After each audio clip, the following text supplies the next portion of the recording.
Now we are going to look into pop method. Pop method does two things. First, it will remove element from the container and it will also return that element. So for example, we have a list, okay? Say where list with three elements into it. Say 1, 2, and 3. Now suppose if we want to remove element 2, which is at index 1. So you have to simply say where list dot pop and then we have to provide the index which is 1. This is going to remove element 2 and then let's print it again. Let me run the code. So as you can see, where list initially had three elements, but after we used pop and this one is the index which is element 2, the element 2 has been removed. Also if we want, we can store this value which is 2 into a variable. Say I'll say removed element, okay, is equal to where list.pop. So what is happening here is pop is not only just removing the element, it is also returning that, so we can store it into variable removed element, okay. And let me say before this I'll just say print removed element, okay. Let's run the code.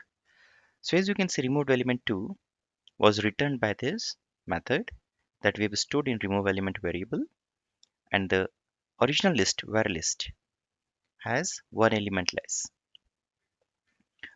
So pop is doing two things. It is changing the container, as well as if you want to store that element which we are removing, you can do so. Now apart from list, if we want to use the same pop method, we can use it on other containers except for string and tuple. The reason being string is immutable and so is tuple. So now let's try to run it on other data types, starting with dictionary. Now if you are using pop and not providing any index, then it will always remove the last element, right? So let's first run it before we go to dictionary. So suppose we are not giving any index number, okay, and we are simply saying pop without any index, and if we are running this code, the last element which was 3 here, right, we know the list is always a sequenced so list is a container which has a elements arranged in a sequential manner. So 3 was the last element which is removed. Now suppose if we are using dictionary, dictionary does not support sequence, everything is key value pair. So please ensure that you are providing a key when we are using a dictionary. So say we have this dictionary, I'll write one dictionary 1 is equal to say A to be 1 and then B to be 2 and C to be 3. Now if we say dictionary 1 dot pop and we don't provide any index, then dictionary doesn't know which element to remove, right? Let's see what happens. It will say it's expecting at least one argument, right? So if you want to remove from this dictionary, you have to provide the key here. So let's say we are providing key which is P, okay, and then we will print dictionary 1 again. So now you'll see the key B and its value 2, they are removed and there are just A, 1 and C3, correct? Now let's try the same for set.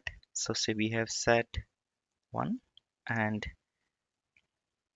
I'll provide just same three elements and use the same set1 dot pop. Now again, set does not provide support any sequence. So if let's say we want to give it a index, say 2, what happens? It will say error. The reason being pop takes no argument because when we are providing it for set, set does not provide and does not support any indexation.